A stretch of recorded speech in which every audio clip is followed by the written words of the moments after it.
If you're coming by someone's home frequently and using up their resources without contributing anything, that is a mooch.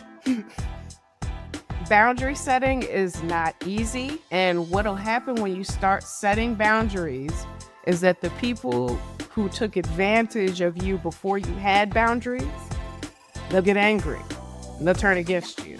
Hey, ladies and gentlemen out there, if you're going over to somebody's house, if there's a small gathering, a party, you better bring something. This is an Unsolicited Perspectives YouTube exclusive.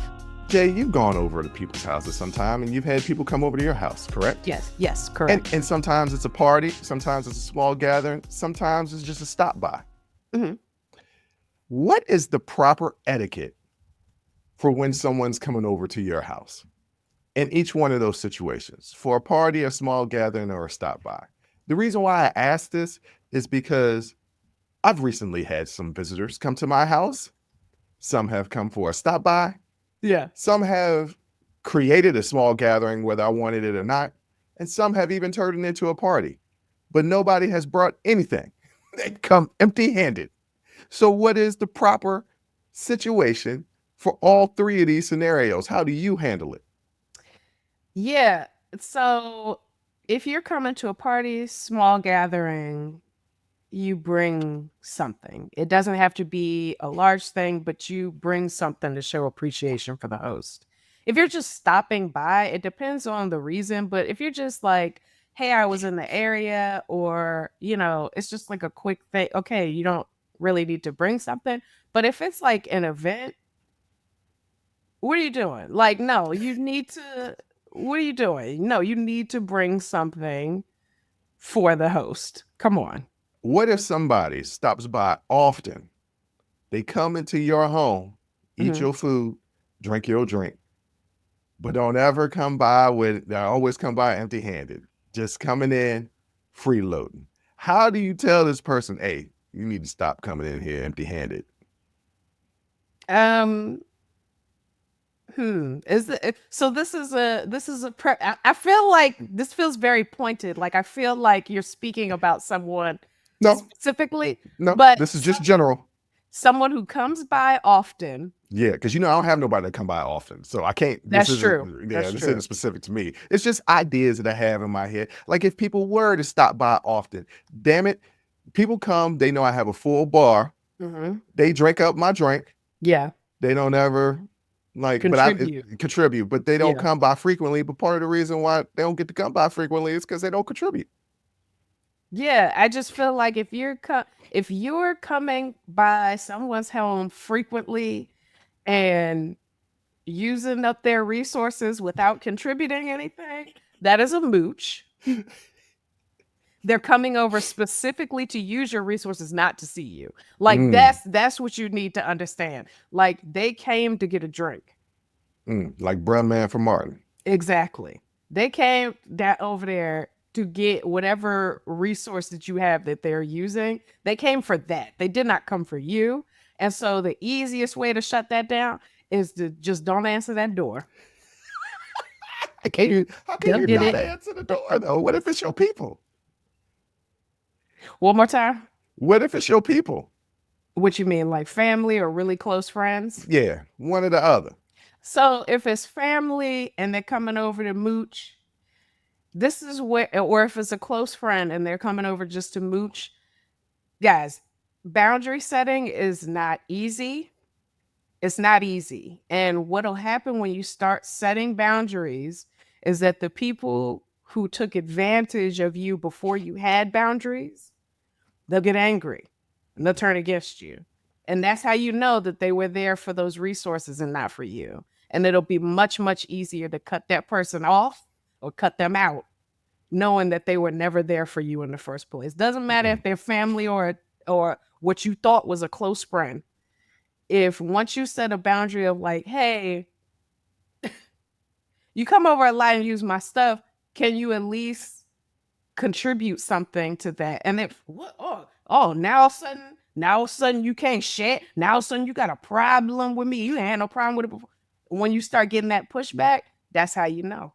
That's how you know. Oh, well, if you have a problem with that, you can go elsewhere to get something to drink. You can go elsewhere to get something to eat. What I wonder, because I'm trying to remember my youth, right?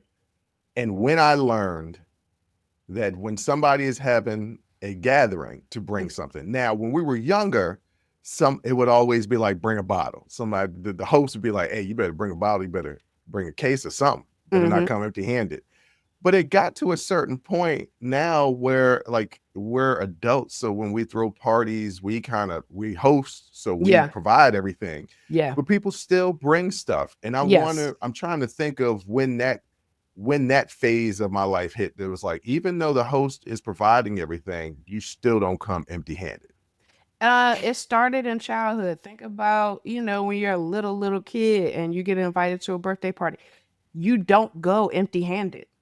Yeah, I mean, if you get invited to a birthday party, you got to bring a gift. Or, if you get invited to somebody, you don't go empty-handed. Your parent will send you with something.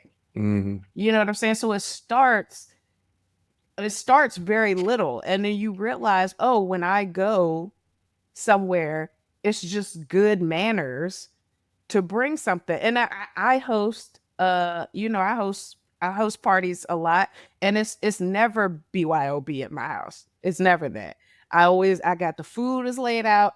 I got drinks laid out. Like, you don't have to do anything but bring yourself. But I have a full bar because everybody always brings something. Even though I say on the invitation, just bring yourself, because it's just good manners. When you're coming over to somebody's house, you about to eat up their food and drink their drink and use their bathroom and their Wi-Fi and all that stuff to bring something. It's just good manners. And so when people come over, but I don't get upset if a few people come over with empty-handed, because I told you don't need to bring anything. But yeah, if it's somebody coming over and they're constantly coming over and using your stuff and taking your stuff, they're there for your stuff. They're not there for you. Yeah. Little known fact about me. I low-key throw parties to restock my bar. Because I know the people I know my people don't come empty-handed. Yes. Here's the problem though. Everybody knows what I drink. So they all bring that. And I'm like, I got 15 bottles of Casamigos. I don't really, can we add some variety? Yeah. I like other forms of tequila. Well, that's when, when people reach out like, hey, what can I bring? What do you like? What can I bring? I'll say, bring what you like. Well, I automatically do that anyway. Yeah. And then it's like, then I get a variety of different things. Because typically, even though people will bring, what they like I don't drink Crown, and I'll have, some Crown apple there, Which is delicious, by the way. You should try it. It is delicious. But like, people will bring that. And so then my bar is not stocked with Crown, because most of the times people will just drink what I already prepared. And so their bottle's extra. It goes right in the my little beverage station. Yeah, I know. I've partaked in your beverage stations many a times. Yes. and actually, that's how I work it. Have not replenished it now that I think about it. Nope. And the thing that really pisses me off about you is you like to leave a swallow of tequila in the container. And that really, it really pisses me off. I gotta be honest with you. At least I bring my own tequila. You do. That's the thing. You never just drink up my stuff. When you first get here, you'll go and buy things, and then you drink it up. And then you'll go and drink in my stuff, and then you'll leave a swallow in the container. Well, it's better a swallow than nothing. No, I'd rather you drink it, throw the bottle out so I know what needs to be replaced. It's not till other people go to get it. Hey, my little swig in here. And then I'm like, well, damn, I didn't know. A swig is a shot. It is, shot. But I leave one shot left in the container. Actually, you know what? Now that I think about it, I might be this. No, last time I was at your house, I brought groceries for myself. Yes. But I brought groceries. Yes. Like I don't really have anybody in my life that does this. I don't know people like this. Because also, again, I set boundaries. I don't do that. You know what I'm saying? So I don't have anybody that comes over and is just like, hey, let's pour something up. Let's do this. And I'm like, okay, you're not here to see me. You're here to get your drink on. And you Well, they don't want might be pay there go to the see bar. you and have a good time. Yeah, but like if it's a habitual thing, then Yeah. they're not there for you. Well, Yeah. hey, ladies and gentlemen out there, if you're going over to somebody's house, if it's a small gathering, a party, you better bring something. And you know what? If you bring anything, bring something that you like. That's what I always do. I bring Yeah. what I like because I don't know what they're going to have to drink. Exactly. I know if I bring something, I'm at least going to be able to drink that. Is that selfish? Whatever. You should have had what I wanted at your party anyway. Join the conversation and follow the Unsolicited Perspectives podcast on Apple, Spotify, or wherever you get your audio podcasts.